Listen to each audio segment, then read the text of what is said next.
안녕하세요. 저는 곧 50을 바라보고 있는 아이 둘의 엄마입니다. 여러분은 회사로부터 권고사직 당해본 경험이 있으신가요? 전 살면서 제가 그런 걸 당하리라고는 생각도 못 해보고 살았어요. 그러던 어느 날 제가 회사로부터 권고사직을 받아 잠시 백수가 되는 일이 생겼죠. 큰일이었어요. 전 아직 두 아이도 키워야 했고 거기다 병원비까지 들어가고 있는 상황이었거든요. 저희 엄마가 파킨슨 병을 진단받으셨거든요. 초기부터 빨리 알아차리고 약을 복용했지만 그래도 병이 점차 진행되셔서 결국은 요양 등급을 받으시고 요양병원에 들어가 계셨거든요. 아이 여보 이제 어떻게 해. 나 혼자 돈 벌게 생겼잖아. 그러니까 대체 무슨 일이 저지른 건데 회사에서 말 안 해? 말도 안 하고 권고사직을 했다는 거야? 당신 나한테 뭐 말 안 한 비밀 같은 거 있지? 아유, 그게 또 무슨 소리야. 아니, 일이야 얼른 다시도 구하면 되지. 그리고 나도 지금 영문을 모르겠는데 이유를 물어도 나보고 알 거라고만 하는데 어쩌라고 그럼. 아니, 진짜 이유 말 안 해준 거 맞아? 우리 애들 학원비, 장모님 병원비까지 당장 어떻게 할 건데? 뭐 나보고 투잡이라도 뛰라고 할 건 아니지? 여보, 지금 돈 혼자 벌까 봐 걱정돼서 이러는 거야? 당장 영문도 모른 채 회사 잘리고 엄마 병원비에 애들 교육비까지 내가 생각 안 하고 있는 것 같아? 아니 이럴 때는 위로를 하고 같이 다른 직장 구해보자고 말을 해줘야지. 어떻게 하냐. 나는 투자 못 뛴다. 닭달만 하고 있는 게 지금 맞아? 내가 언제 탱자탱자 놀면서 한량처럼 돈도 안 벌고 게으름 피운 적 있냐고. 아 몰라 몰라. 나 혼자서 당신 엄마 병원비 감당 못하니까 당신이 빨리 직장 찾아. 저희 남편은 이런 식이었어요. 벌써 벌어진 일을 가지고 어떻게 할 거냐 닥달을 하고 징징대면서 정작 대책을 같이 고민하는 건 하나도 없었죠. 남편은 근데 원래부터 그랬어요. 소심한 구석이 있고 오히려 제가 대장부 같은 성격이었죠. 무슨 일이라도 터지면 해결할 생각은 안 하고 손 놓고 어떻게 해 하고만 있어요. 전에도 한번 집 대출 문제로 대판 싸운 적이 있었어요. 남편 이름으로 전세 대출을 받기로 해서 남편 이름으로 집 계약도 하고 은행에 서류들 챙겨서 신청만 하면 되는 거였어요. 여보, 부동산이랑 은행이랑 내가 전부 통화해 봤고 필요한 서류들 내가 동사무소 가서 어제 떼어뒀어. 잘 챙겼지? 그거 가지고 은행 가서 신청만 하면 돼. 그래, 알겠어. 그럼 나 진짜 가서 신청만 하면 되는 거지. 잘 챙겨서 갖고 혹시 무슨 서류 빠졌다고 하면 전화해서 알려주고. 대출 한번 받아본 적 없는 남편이고 전 혼자서 자주 살아봐서 전세 대출은 제가 훨씬 더 잘 알고 있기는 했어요. 상대적으로 저보다 남편이 시간을 잘 내서 은행에 대출 신청하라고 보낸 거였는데 아예 얼마 안가 연락이 오더라고요. 여보 대출이 안 된대. 아예 못 해준대. 그게 무슨 말이야. 어제 나랑 은행 담당자랑 다 통화했다니까. 아 그건 모르겠고 안 된다는데 어떡해. 우리 대출 안 나오면 집도 없는데 어떻게 살아? 대출 안 나와서 집이 없을까 봐 걱정이 되면 은행 담당자랑 무슨 이야기를 어떻게 한 건지를 설명을 해줘야지. 그래야 내가 중간에서 해결을 하지. 어제 나랑 통화한 담당자한테 가서 업무 본 거 맞아? 아 몰라 몰라. 나한테 담당자 이름 말해줬었어? 그냥 대출 신청 번호표 뽑고 부르는 창구로 가서 신청한 건데. 아 여보 어떻게 하냐고. 나 이런 거 해본 적 없어. 할 줄 모른단 말이야. 아 그러게 왜 이런 걸 나한테 시켜? 왜 당신한테 시키냐니. 당신 어엿한 성인이고 어른이야. 대출도 당신 이름으로 받는데 당신이 가야지. 내가 갈 순 없잖아. 그리고 어떻게 하느냐고 나한테만 징징댈 게 아니라 담당자 이름이라도 확인해보고 통화를 시켜주면 되잖아. 아 지금 은행 아니야? 아니 은행 아니야. 아유 안 된다고 하니까 나왔지. 그냥 나왔다고? 그걸 그냥 나오면 어떻게 해. 다시 들어가서 담당자 이름 확인해보고 나랑 통화했던 그 사람 찾아서 다시 대출 신청 접수하고 나랑 전화통화 시켜줘. 아이씨 안 된다고 해서 나왔는데 다시 들어가서 똑같이 신청하고 있으면 사람들이 나 이상하게 볼 거 아니야. 나 못하겠어. 당신이 와서 하든지 당신이 은행에 다시 전화해서 나 찾아오라고 해. 누가 이상하게 본다고 그래? 아무도 안 그래. 자기 진짜 애처럼 그럴 거야?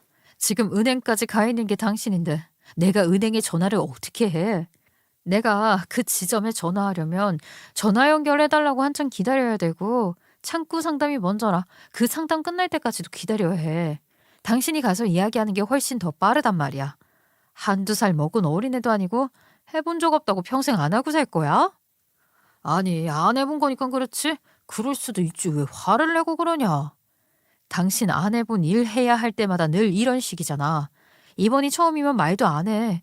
집 알아볼 때도 손 떼고 모르겠다. 나보고 알아서 해줘라. 그래놓고 막상 골라주면 이게 맘에 안 든다, 저게 맘에 안 든다. 불평, 불만 투성이고. 대출에 집에 하다못해 우리 상견례 식당 고를 때도 결혼식 준비할 때도 그랬어. 인생에 있어서 큰 결정해야 할 때마다 당신이 뭔가 책임감 있게 생각하고 준비한 적은 있어? 큰 문제에 있어서는 늘 남편은 자기는 할 줄 모른다. 해본 적 없다. 뒤로 빠지고는 모든 저에게 미루는 사람이었어요. 늘 그런 식이었고 전날도 늘 그런 식이었던 남편에게 화가 나서 대판 싸웠었죠. 저 대출 문제도 결국 알고 보니 남편이 창구 직원이랑 소통이 잘 안 되어서 창구 직원이 다시 잘 알아보고 접수하시라고 한 거였더라고요. 이런 일이 한두 번이 아니라 집에 큰 문제나 해결할 일이 생길 때마다 전 누군가와 함께 헤쳐나가는 게 아니라 혼자 헤쳐나가야 한다는 생각에 더 막막하고 어깨가 무거웠어요.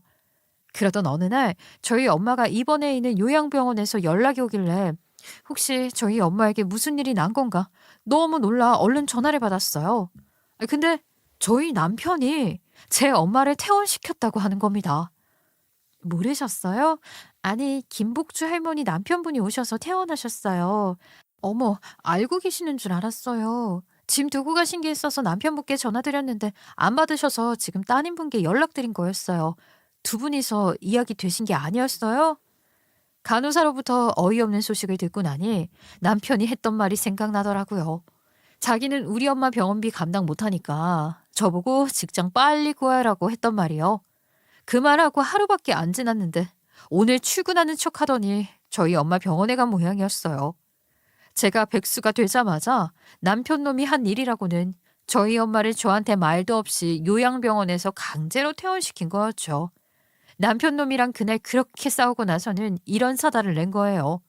정말 남편이 한 짓이 믿어지지가 않았어요. 집요하게 남편에게 전화를 거니 남편이 드디어 전화를 받더라고요. 당신 뭐야, 미쳤어? 우리 엄마를 왜 나한테 말 한마디 상의 없이 갑자기 퇴원을 시켜? 우리 엄마 잘못되면 당신이 책임질 거야? 나는 혼자서 장모님 요양병원비는 못 낸다고 했지. 당신이 다시 돈 벌어서 요양병원비 낼 수 있어지면 그때 다시 요양병원에 보내드리던지. 설거지를 하든 서빙을 하든 뭐라도 해서 당신 엄마 병원비는 당신이 보태드려. 난 당신이 다시 직장 구할 때까지 절대로 혼자 독박으로 병원비 내고 있지 않을 거니까. 네가 사람이야? 아무리 그래도 말 한마디 없이 어떻게 아픈 우리 엄마를 마음대로 시골집에 보낼 수가 있어. 아니, 혼자서 거동도 잘 못하시고 식사도 못 차리시는데 저러다 우리 엄마 잘못되시면 어쩔 건데. 당신 진짜 염치 없다. 이기적인 거 아니야? 나 혼자서 그 비용을 다 감당 못한다니까. 이럴 시간에 나가서 직장을 구하면 되겠네. 남편과 실랑이를 벌였지만 벽에 대고 이야기하는 것 같았어요. 누가 보면 제가 지금까지 돈도 안 벌고 맨날 집에서 놀고 먹은 줄 알겠더라고요. 이유도 모른 채 회사에서 하루아침에 잘린 아내에게 위로의 말을 건네고 기운을 복돋아주며 으쌰으쌰 하지는 못할 망정. 제일 먼저 한 말은 이제 돈 어떻게 감당할 거냐고. 제일 먼저 한 행동은 제 엄마를 병원에서 강제 퇴원시킨 일이었어요. 자기 엄마였어도 그랬을까요? 그래놓고 지는 혼자서는 그 비용 다 감당 못한다며 나를 이기적이고 염치도 없다고 비난하는 모습에 완전히 말문이 막혔어요. 우리 엄마 잘못되면 난 너랑 못 살아. 그때는 이혼할 생각해. 그러자 남편이 그제야 주춤하더군요. 거의 본인 엄마 밑에서 평생 보살핌 받으며 자란 인간. 결혼해서는 제가 대장부처럼 자기를 보살폈으니 갑자기 이혼이라도 하면 대책이 안 서고 무섭긴 했나 봐요. 그럼 어쩌자고. 우리 집으로 모셔올 수도 없잖아. 남동생이 그 근처 사니까 기다려. 남동생한테 부탁할 테니까 동생네 집에 모셔다 드리고 와. 일단은 급한 대로 남동생에게 엄마를 잠시 봐달라 부탁했어요. 그런데 남동생도 형편이 너무 안 좋다 보니 반지하에 살고 있었고 올케도 몸이 안 좋은 상태라 부탁하는 저도 너무나도 미안했죠. 저 기수야, 미안하다. 누나가 지금 일이 좀 있어서 엄마를 잠깐 요양병원에서 퇴원시켰거든? 근데 곧 다시 병원에 모실 거야. 당분간 내가 일자리 다시 구해야 하는데 그때까지만 잠깐 봐줄 수 있을까? 올케도 아픈데 너무 미안해. 그래도 너무나 고맙게 올케가 괜찮다며 흔쾌히 부탁을 들어줬어요. 아유, 형님, 지금까지 열심히 사신 거 모르는 것도 아니고요. 오히려 어머님 요양병원 모셨을 때 저희보다 형님이 더 많이 병원비 내셨잖아요. 저랑 기수 씨는 그거 못 보태드린 게 늘 죄송하고 마음에 걸렸어요. 기수 씨도 그랬어요. 그래서 기수 씨한테 이야기 듣고 잠깐이라도 모시자고 괜찮다고 제가 먼저 말한 거예요. 올케 정말 고마워. 내가 최대한 빨리 다른 일자리 구해서 엄마 다시 모실 테니까 그때까지만 잠깐만 봐줘. 부탁해.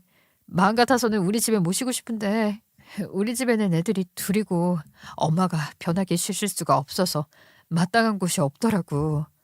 아니 누나, 우리는 괜찮아. 엄마가 불편해하실까 봐 그게 걱정이지.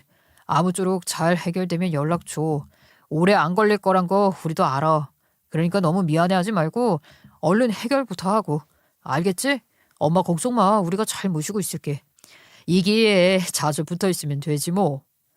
고맙게도 남동생과 올케의 배려로 저희 엄마는 당분간 남동생 집에서 지내게 되었어요. 저는 바로 그날부터 아르바이트를 구하러 다녔고 직장에서 잘린 지 4일 만에 다시 아르바이트를 구해 일을 할 수 있었죠. 하지만 회사 다닐 때보다 월급은 적은 편이었어요. 여전히 남편 농가는 냉전 상태로 지내고 있었고요. 아무리 생각해도 제가 백수가 된 이후로 남편의 행보가 정상적으로 보이지는 않아서 그때부터 거리감이 느껴졌거든요. 남편도 워낙 수동적이고 시키는 일만 하는 그런 인간이라 제가 화가 나 본인에게 거리를 두니 적극적으로 나서서 기분을 풀어주려고 한다거나 분위기를 풀어보려 하는 건 전혀 없이 제 눈치만 살살 보고 말 뿐이었어요. 한번 실망하고 마음이 뜨니 그전에는 몰랐던 남편의 모습들이 하나 둘 눈에 들어오면서 답답하고 열불나고 속 터지고 실망스럽고 그렇더라고요. 그런데 타이밍이 절묘하게도 얼마 안 가 시어머니 건강에 적신호가 켜졌어요. 원래 고혈압으로 고생을 하고 계시긴 했는데 연락이 와서 머리가 아프다, 가슴이 답답하다 하시더라고요. 아유, 나 요새 몸이 좀 이상해. 머리도 아프고 가슴도 답답하고 입맛도 없고 뭐 먹으면 속이 안 좋아. 네? 언제부터 그러셨어요? 우송 씨한테 이야기하셨어요? 원래도 몸 안 좋으신데 어디 이상하게 자꾸 아프고 그러시면 바로 병원 가게 이야기하시라고 말씀드렸잖아요. 우송이한테도 이야기했어. 근데 자기 말고 네가 시간 많을 거니까 너한테 이야기 안 하던데? 아니 너희 무슨 일 있는 건 아니지? 이게 또 무슨 소리인가 싶었죠? 내가 시간이 많을 거니 나한테 이야기하라니. 이건 저보고 자기 엄마 모시고 병원 가라는 소리 돌려서 하는 거나 다름없었어요. 냉전 중이었는데 냉전이고 뭐고 바로 남편한테 전화를 했죠. 어머님 요새 몸 편찮으시다는데 알고 있었어? 왜 바로 병원을 모시고 안 가? 그야 돈이 없으니까 그렇지. 갔는데 당장 뭐 큰 병이면 어떻게 해. 그러니까 당신이 갑자기 백수가 되지만 않았어도 내가 병원비 문제로 이렇게 몸살일 일은 없었을 거 아니야. 이거 다 당신 때문이야. 근데 나한테 화만 내고 집에 와도 사람 보는 둥 마는 둥 하고. 너는 지금 그걸 말이라고 하니? 야, 당장 수중에 돈이 없어도 부모가 아프면 빚을 내서라도 병원 가서 진료 받아보시게 해야 하는 게 정상 아니야? 그리고 당장 우리가 뭐 쌀 살 돈이 없어. 모아둔 돈이 없어. 진짜 너 생각하는 거 이상하다. 제정신 아닌 것 같아. 당장 오늘 어머님 모시고 병원 가. 아르바이트 시작한 지 나 일주일도 안 됐어. 네가 반차 쓰고 가는 게 더 낫지? 나도 이거 벌어서 우리 엄마 다시 요양병원 보내드려야 하거든. 그러고는 전화를 끊었는데 생각해보니까 열받더라고요. 아, 지는 내가 돈 못 번다고 우리 엄마 병원비 감당 못하니 퇴원시키고 일자리 구하라 난리를 치더니 이제는 시급받는 아르바이트 빼고 제 엄마 모시고 병원 가라 소리를 하니 말이에요. 그런데 남편에게 그렇게 이야기하고 얼마 지나지 않아 남편에게 다시 전화가 걸려왔어요. 여보, 큰일 났어. 지금 바로 병원으로 좀 와. 우리 엄마 쓰러지셔서 풍 왔대. 엄마 옆집에 사는 아줌마가 지금 전화 왔어. 우리 엄마가 마당에 쓰러져 계신 거 발견하고 119 불러서 실려가는 중이래. 나이가 이제 두 어머님 모두 여기저기 안 아프면 이상한 나이시긴 했어요.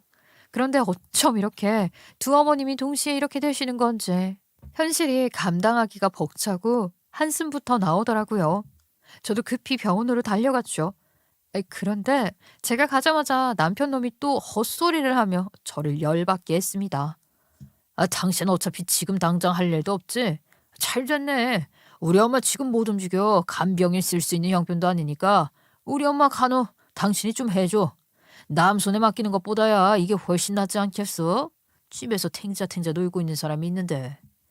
당신 지금 머리가 안 돌아가니?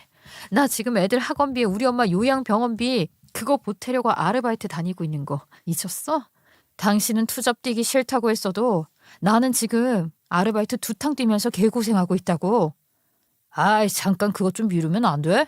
난 우리 가족한테 낯선 사람 하나 붙어있는 거 싫단 말이야. 간병인 그거 불편해서 싫은데 그럼 어떻게 하라고? 어이가 없어서 웃음이 났어요. 제가 남동생한테 일자리 구할 동안만 우리 엄마를 잠시 맡겼던 건 까맣게 잊었나 보더라고요. 근데 사실 제가 일자리를 구해야 해서 저희 엄마를 맡긴 것도 있었지만 그보다는 제 원래 직장을 되찾기 위한 준비를 하고 있었답니다. 어떻게 되찾으려고 했냐고요? 글쎄, 제가 이 한심한 남편 놈이 벌인 짓에 대해 어마어마한 진실을 알게 되었거든요. 회사에서 권고사직 당한 이유 말이에요. 제 잘못이 아니었더라고요. 남편 놈이 그렇게 만든 거였죠. 이놈이 잘못은 자기가 저질러 놓고 마치 제가 저지른 것처럼 저도 모르던 사이에 제게 뒤집어 씌운 거예요. 그래놓고 나 몰라라 하고 있으면서 집에서 백수되었다고 히스테리 부리고 징징댔던 거죠. 사실 제가 다니던 회사는 우리 남편도 같이 다녔던 회사예요. 부서는 서로 달랐어요. 원래는 제가 먼저 다닌 회사였는데 남편이 타 부서로 이직을 해서 오게 된 거였죠. 근데 그 부서랑 저희 부서가 약간의 경쟁 구도이다 보니 부서끼리 분위기 불편해지고 눈치 볼까 봐 부부인 걸 숨기기로 했었어요. 그게 그냥 모두한테 편할 것 같았거든요. 그런데 그러지 말아야 했어요. 남편 놈이 회사에서 큰 사고를 하나 쳤는데 그 실수가 뭐냐면 발주 실수였어요. 그래서 진짜 회사에 수억 대의 손해를 만든 거예요. 그래놓고 덜컥 겁이 났는지 이 발주 실수를 저한테 잘못 전달받아서 그런 거라고 상사한테 이야기를 한 모양이에요. 저 모르게 제가 마치 자기한테 내용을 잘못 전달해서 자기가 이렇게 발주를 했던 거라는 식으로 말이죠. 회사에서 쉬쉬하는 바람에 제가 잘릴 때까지는 사실 몰랐는데 제가 잘리고 나서야 회사에서 사람들 사이에 소문이 돌았다고 했어요. 그걸 제 직장 동료가 알려준 거였죠. 지금 생각해보면 조금 수상하긴 했어. 한 대리님이 유선 씨 책상에서 찾을 파일이 뭐가 있어? 내가 볼 때는요. 그날 그런 거야. 내가 유선 씨 책상에서 한 대리가 어슬렁거리던 그날 유선 씨한테 덮어 씌우려고 수작 부린 거야. 유선 씨 컴퓨터를 조작하고 있었던 것 같지 않아요? 그날이 딱 한 대리님이 발주 실수한 날이잖아. 그게 무슨 말이야? 한 대리가 내 책상에 왜 와? 유선 씨 몰랐지? 한 대리가 발주 실수한 거 유선 씨가 메일로 수량 잘못 알려줘서 자기는 그대로 한 거라고 위에 이야기했던 거래. 위에서는 안 그래도 우리 부서랑 그쪽 부서랑 하도 사이 안 좋고 경쟁구도 심하니까 중재는 해야겠다 하고 지켜보고 있었는데 마치 유선 씨가 선을 넘었다고 생각하고 본보기로 삼으려고 했던 것 같아. 아니, 내가 수량을 잘못 알려줘서 자기가 발주를 실수했다고 했다고? 이거 봐, 몰랐죠? 근데 윗사람들도 진짜 어이가 없지. 아니, 사실 확인도 안 하고 한쪽 입장만 냅다 듣고 그래버린 게 어디 있느냐고요. 아니, 그래서 지금 내가 이유도 모르고 갑자기 불려가서 권고사직 당한 게 한 대리 때문이라는 거예요? 유선 씨 나가고 나니까 한 대리가 먼저 이야기하던데 유선 씨 민망할까 봐 이야기 안 하고 있었다고. 유선 씨가 자기한테 이렇게 메일 보내서 자기가 발주를 이렇게 했다고. 뭐라고요? 사람들이 근데 그걸 믿어요? 나 진짜 대리님이 말 안 했으면 왜 잘렸는지 평생 이유도 모를 뻔했네. 믿기는 반반이었지. 그냥 그런가 보다 하고 넘기는 사람도 있었고 우리 같은 경우에는 이제 유선 씨도 알고 같은 부서니까 왜 유선 씨가 대리님한테 그런 메일을 보내냐. 애초에 발주가 우리 업무가 아닌데 지금 이게 말이 된다고 생각하느냐. 그 메일을 왜 고지고대로 믿냐부터 시작해서 누가 유선 씨 책상에서 일부러 그런 메일을 보낸 거 아니냐 이야기했지. 그게 정상적인 접근 방식 아니에요? 아니, 아무리 회사 굴러가는 걸 몰라도 그렇지. 내가 한 대리님이랑 무슨 접점이 있다고 내가 대리님한테 그런 메일을 보내. 근데 한대리 말하는 게 더 어이가 없더라고. 자기한테 무슨 억하심정이 있는 거 아니겠느냐고. 자기도 왜 유선 씨가 자기한테 그런 행동을 했는지 전혀 이해할 수가 없고 자기가 믿지 말고 한 번 더 확인을 했어야 하는데 그걸 못한 게 잘못이라면서 착한 척을 하는 거야. 이 뻔뻔하고 파렴치한 자식이. 그거 그냥 본인이 실수한 모양이네.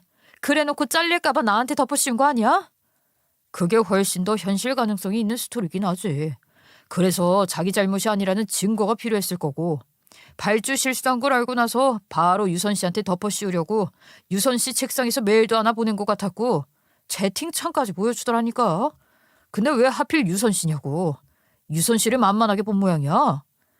자기가 실수해놓고 나인 척 북치고 장구치고 나한테 속은 피해자 코스프레 하려고 상황을 조작한 거네요.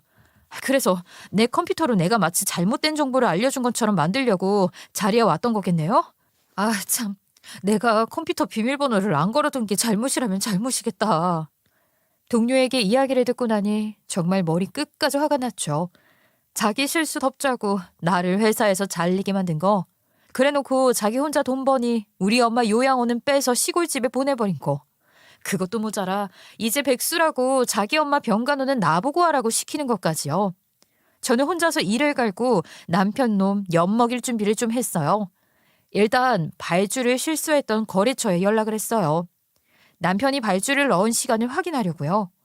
다행히 기간이 많이 지나지 않아서 금방 확인이 되더라고요. 프로그램을 써서 발주를 하는데 사이즈, 크기, 수량 요런 걸 전부 체크해서 제출하면 본사로 넘어가요. 그때 시간이 체크됐는데 그 시간이랑 그 인간이 저한테 받았던 메일 시간을 확인하면 되는 문제였죠. 저는 동료에게 부탁해 제 컴퓨터 속 메일함을 다시 한번 확인해달라고 했어요. 멍청이 같은 이 남편이 보낸 메일함에서는 조작한 메일을 삭제했는데 수신자가 메일을 읽었는지 확인하는 수신 확인함에서는 삭제를 안 했더라고요. 남편놈이 멍청이라서 이런 실수를 해준 게 천만다행이었죠. 저인 척 본인이 보낸 의도적인 실수 메일이 간시간이 찍혀 있었죠. 본사에서 알려준 남편의 발주 시점은 당연히 그 메일보다 훨씬 전이었고요. 심지어 저는 그날 그 시간대에 외근 나가 있다가 돌아오는 중이라 자리에 있던 시간도 아니었어요. 이 메일 하나로 상황이 뒤바뀔 수 있었죠. 메일을 받기도 전에 발주를 맞춰놓고 내가 보내지도 않은 그 메일 때문에 발주 실수를 했다. 이건 말도 안 되는 사실이라는 거 지나가는 사람만 붙잡고 물어봐도 알겠다. 그렇죠? 당연하죠.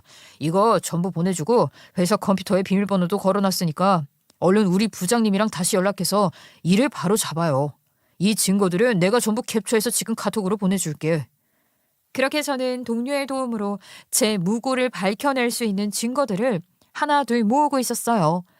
아르바이트를 하면서 저는 남편에게 엿먹일 준비를 차근차근 하고 있었던 거예요. 시어머니 병간호로 한 번 더 대판 싸운 그날 저는 동료가 준 자료와 증거들을 바탕으로 부장님에게 연락을 했어요. 부장님, 제가 그때 당한 권고사직은 굉장히 부당한 사유였고 억울합니다. 한기수 대리님이 제게 누명을 씌웠다는 증거를 가지고 있어요. 그러니 다시 한번 제대로 확인해 주세요. 회사에 공론화 시키기보다는 부장님이 현명하게 처리해 주실 거라 생각해서 먼저 부탁드리는 거예요. 지금 보내드린 사진들을 한번 보세요. 부장님께서 깜짝 놀라며 그게 무슨 소리냐 되물으셨고 저는 제가 권고사직 당한 그 문제와는 일절 관계가 없는 사람이라는 걸 알리며 남편놈이 발주를 한 시점과 제 메일이 발송된 시점을 전송했어요. 정확히 33분의 덤이 있었죠. 그러니까 사고는 일단 쳐놓고 남 탓을 하려고 그 후보를 찾다가 만만한 유선 씨가 걸린 거였다. 아하, 한 대리 그렇게 안 봤는데. 아니, 어느 인간인지 자기 아내한테 잘못을 덮어씌운단 말이야. 우리 회사에서도 그 발주로 엄청 애먹고 본사에서도 깨지고 거래처 신뢰도 깨지고 중간에서 얼마나 난처하고 힘들었는데. 부장님은 떠올리기도 싫다는 듯이 몸서리를 치며 이야기를 하시더라고요. 그런 상황에 제가 남편의 두 얼굴을 까발린 거죠. 부장님께서는 다시 한번 남편 놈을 불렀어요. 삼자 대면을 해도 괜찮겠느냐 하더라고요. 그래서 삼자 대면 시켜달랬어요. 그렇게 부장님과 저 남편 놈 셋이 대면을 하는데 부장님이 제가 찾아온 증거들을 남편 놈에게 먼저 내밀더라고요. 자네, 이게 다 뭔가? 내가 방금 정말 믿을 수 없는 이야기를 들어서 말이야. 해명이 되지 않으면 사직에서 끝나지 않을 걸세. 남편 놈은 처음에는 제가 앉아있길래 엄청 놀라했지만 놀라지 않은 척하면서 자리에 앉아있었거든요. 그런데 다 지웠다고 생각했던 메일 발송 이력이 남아있는 걸 보고 소스라치게 놀라더라고요. 부장님한테 자기가 보여줬던 가짜 메일은 시간을 포토샵으로 조작한 메일 캡처 화면이었던 거예요. 남편 놈 열심히 머리 굴려보려고 했는데 아무래도 답이 없을 것 같았는지 바로 무릎 꿇고 싹싹 빌더군요. 부장님, 정말 죄송합니다. 제가 너무 무서워서 도저히 이런 실수를 한 게 감당이 안 되고 뭐라고 혼날지 눈앞이 깜깜해서 그랬어요. 사실은 이 사람 제 아내입니다. 제가 제 아내 말고는 이렇게 덮어 씌울 수 있는 사람이 어디 있겠어요. 부장님께서는 생각보다 금방 잘못을 시인해버리는 남편을 보며 얼굴이 불그락 푸르락해지셨어요. 여기가 무슨 학교도 아니고 본인이 실수한 걸 대책 없이 남한테 덮어 씌우면 끝인가? 남의 생계를 함부로 끊어버리게 만들었잖아. 심지어 자기 아내한테 말이야. 아내한테는 그래도 된다는 건가 뭔가. 나 참, 이런 사람에게 발주 같은 중요한 업무는 두 번 다시는 맡길 수 없겠네. 당장 나가게. 내 방에서 나가가 아니라 우리 회사에서 나가라는 말이네. 부장님, 정말 죄송합니다. 잘못했어요. 한 번만 용서해 주세요. 다시는 안 그러겠습니다. 여보가 내 편 좀 들어줘. 저는 남편이 매달렸지만 무시를 했어요. 부장은 제대로 알아보지도 않은 채 설명도 해주지 않고 저를 권고사직 시켰던 것에 대해 사과를 했고 바로 복직을 시켜주셨답니다. 당시 권고사직 당할 때는 저보고 잘리는 이유 알 거라고만 이야기했거든요. 저는 모르겠으니 이야기해달라 했는데 그런 저를 뻔뻔하고 말 안 통하는 인간 취급하며 당장 짐 빼라는 식으로 매몰차게 나오셨었는데 상황이 역으로 바뀐 거죠. 남편은 결국 백수가 되었어요. 제가 겪었던 그 상황을 남편이 그대로 다시 겪게 된 거죠. 저는 바로 다시 복직을 했어요. 상황이 이렇게 되니 쪽팔려서 그 인간이 내 남편이었다고는 더 말을 못하겠더라고요. 이혼 준비를 서둘렀죠. 일단 저희 엄마는 다시 요양병원으로 모셨어요. 그간 돌봐준 남동생과 올케에게 너무 고맙다고 했어요. 회사에서 삼자 대면 후 잘리고 집에 돌아온 남편에게도 이야기했어요. 돈도 못 버는데 어머님 병원비 어떻게 부담할 생각이야? 난 당신 돈도 안 버는데 혼자서 어머니 병원비 부담 못하니까 퇴원을 시키던 네가 설거지를 하던 서빙을 하던 병원비 알아서 부담해. 그때까지 난 절대 어머님 병원비에 돈 한 푼 안 보탤 거야. 뭐라고? 여보, 너무하잖아. 그러다 우리 엄마 잘못되시면 병원비 당장 낼 돈 얼마 남지도 않은 거 아니잖아. 그래. 그러니까 우리 엄마 요양원에서 퇴원시킬 때 내가 그랬잖아. 우리 엄마 잘못되면 네가 책임질 거냐고. 너도 너희 엄마 걱정되면 거 빨리 일자리 찾으면 되겠네. 그리고 집에서 노는 김에 간호도 같이 하면 되겠다. 남들이 가족들 사이에 끼어들어 있는 거 불편하고 싫다며. 시간 많고 잘 됐네. 남편은 자기가 나한테 했던 말이라 뭐라 따지지도 못하고 꿀먹은 벙어리로 병간호 하더라고요. 우리 집 실세가 제가 되었으니 쫓겨나기 싫으면 해야지 자기가 어쩌겠어요. 그러더니 며칠 뒤에 바로 울면서 자기 엄마 살려달래요. 병원비 감당 못한다고요. 싹싹 피는데 쉽게 용서해 줄 리가 없죠. 그래도 내가 너보다 나은 인간이니까 난 네가 백수여도 어머님 병원비 반반 부담해 줄게. 간병인도 낮 시간대에는 고용해 줄게. 대신 나머지 시간 병간호는 네가 알아서 다 해. 집안일도 완전히 손 뗄 거니까 노는 네가 다 하고. 그럼 되겠네. 제가 왜 병원비까지 반반 내주면서 이런 짓을 했냐고요? 남편 놈을 아주 밑바닥 끝까지 탈탈 털어 부려먹으려고요. 이참에 남한테 의지하고 기대는 것 말고는 할 줄 모르는 저놈의 버르장머리도 좀 고쳐볼까 했고요. 그렇게 1년 반 정도 남편을 신나게 부려먹었어요. 아우, 퇴근하고 왔는데 집 문 열자마자 빨래 한 마리 냄새가 난다. 당신 빨래 해본 적도 없는 거야? 빨래를 널어놨으면 창문을 열어둬야지. 안 마른 냄새 나잖아. 이거 다시 빨아야 돼. 회사에 이런 걸 입고 갈 수는 없잖아. 알겠어. 내일 다시 세탁기 돌려볼게. 아니, 이건 니트잖아, 니트. 니트를 누가 세탁기를 돌려. 당신 진짜 가사를 얼마나 안 해봤으면 이런 것도 못해. 신나게 부려먹어야지 생각은 했는데 생각보다 집안일은 정말 젬병인 남편이라 가르치다시피 하며 부려먹었죠. 그리고 이거 반찬이 이게 뭐야? 이거 완전히 쉬었잖아. 당신 코는 장식이니? 지금 야근하고 온 사람한테 이따위 음식을 먹으라고 꺼내준 거야. 난 이거 못 먹으니까 다시 차려와. 그리고 우리 애들한테 이거 준 거 아니지? 여보, 미안해. 근데 여보, 지금 밤 12시야. 우리 애들은 이거 안 좋아해서 안 줬어. 이것만 내가 버릴게. 다른 반찬들로 먹었으면 안 될까? 어머님 간병인 내일부터 나오지 말라 할까? 당신이 365일 24시간 병간호 해볼래? 병원비 끊어볼까 어디? 남편은 그렇게 집안일을 호되게 배우며 지냈어요. 그리고 시어머니가 그나마 퇴원이라는 걸 할 수 있게 되었을 때 저는 준비해뒀던 이혼 서류를 내밀며 도장을 찍으라 했습니다. 남편은 어느새 돈 벌어오는 제게 익숙해져서 경제활동을 할 생각을 안 하고 있기는 했어요. 초반에는 물류센터 가서 택배 분리하는 아르바이트라도 하더니 한 2달 하고 병 나겠다고 그만두더니 그때부터는 집에서 살림을 도맡아 했거든요. 근데 그 생활이 편했는지 정규직을 구할 생각은 않고 2달 다니면서 모아둔 아르바이트비로 시어머니 병원비를 절반씩 부담했죠. 그 돈 다 쓸 때까지 아무 생각이 없어 보였어요. 다시 아르바이트를 구할 생각도 없어 보였고요. 그래서 더 괘씸했죠. 역시나 돈을 대주니 사람이 금세 안일해져서는 게으름을 피우고 또 의지하려는 버릇이 나오더라고요. 그래서 남편 놈이 모아둔 돈 다 써갈 때까지 좀 기다렸어요. 아르바이트비는 쏠랑 병원비로 다 내보내면서도 아무런 생각 없이 살던 남편 놈에게 이혼하자고 서류를 내미니 자지러지게 놀라더군요. 여보, 이게 무슨 소리야? 내가 잘할게. 아니, 잘하고 있잖아. 당신 일하고 오는 거 힘들까봐 집에서 집안일 전부 도맡아 하고. 누가 평생 집안일 하라고 했어? 누구 좋으라고? 나 백수 됐을 때 당신이 했던 말 생각 안 나? 병원비 혼자 부담 못한다며? 빨리 다시 직장 구하라며. 근데 넌 어째 그럴 생각이 전혀 없어 보이더라? 그래도 아르바이트 하고 있잖아. 그나마 받던 월급 비스름하게 받던 아르바이트는 2달 다니고 힘들다고 때려치우고 지금 편의점 아르바이트 오전주 하고 있잖아. 직장은 구할 생각도 없어 보이고 그렇다고 아르바이트로 열심히 돈을 벌고 있는 것도 아니고 당신 아주 집안일이 적성에 잘 맞나 봐. 그런데 어쩌지? 나는 맞벌이 안 하는 인간이랑은 살 생각이 없는데. 다시 구할게, 여보. 딱 일주일만 시간 주라. 어? 갑자기 어디서 직장을 구해, 내가. 내가 당신한테 시간을 얼마나 줬는지 잊었어? 이미 5달이나 지났어.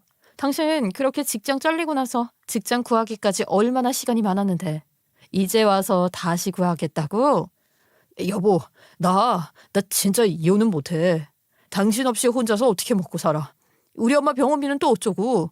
당신이 반 부담해주니까 내가 그나마 버티고 살고 있는 건데 우리 애들은 또 어떻게 하라고.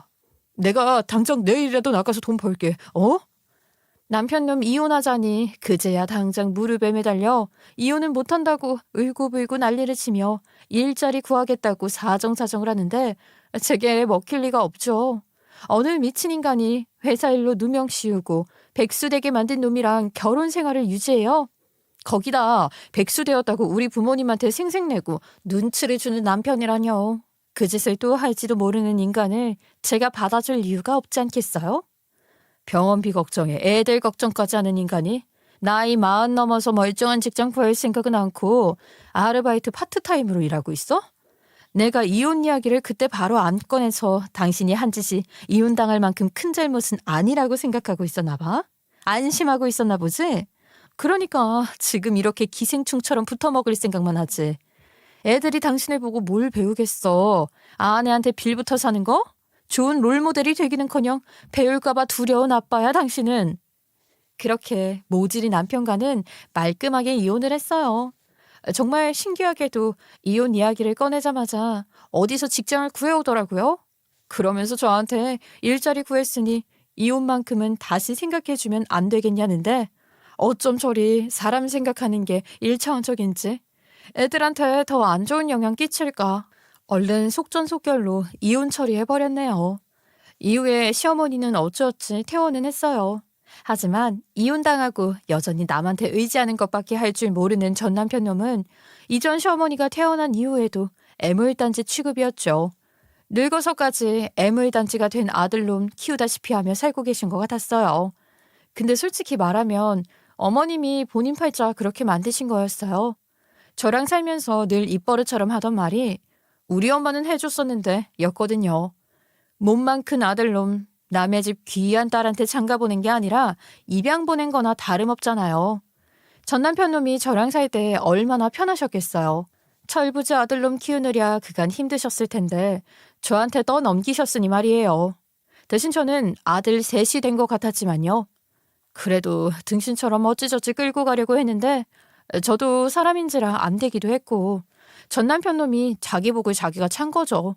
결국 다시 그 철부지 아들놈은 자기 엄마한테 돌아갔고 제 팔자는 천만다행으로 다시 핀 거예요. 저는 회사에서 부장님도 그렇고 차장님도 그렇고 윗분들이 많이 미안해 하셨는지 복직한 뒤로 눈치를 좀 보시더라고요. 그리고는 자꾸만 이것저것 많이 챙겨주신 덕분에 회사 생활도 좀 편하게 하면서 살고 있어요. 저희 엄마 요양병원비도 혼자서 충분히 낼 수 있는 월급 받고 있어서 그냥 이대로 정년까지 쭉 다닐 생각이랍니다.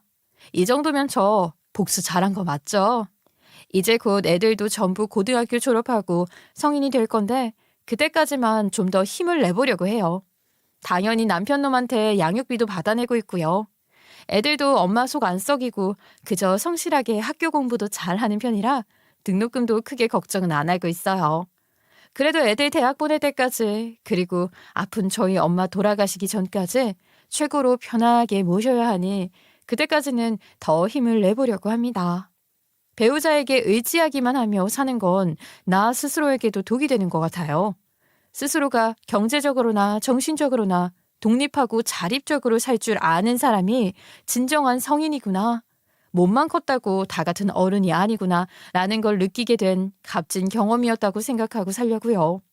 그래서 저는 저희 아이들도 경제력으로나 정신적으로나 독립한 성인처럼 자랄 수 있도록 기르는 데에 가장 중점을 두고 있어요.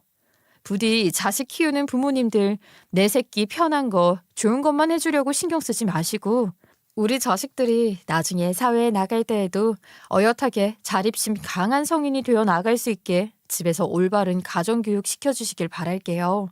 그래야 사회 나가서도 남한테 민폐 끼치지 않고 멀쩡한 성인 대접받으며 본인의 삶을 꾸려나갈 수 있을 테니까요. 옛날에도 그랬지만 요즘에도 부모들이 너무 자식을 오냐오냐 키우는 것 같아요. 결국은 내 손으로 뭐 하나 제대로 할 줄 아는 것 하나 없는 어른으로 자라나죠.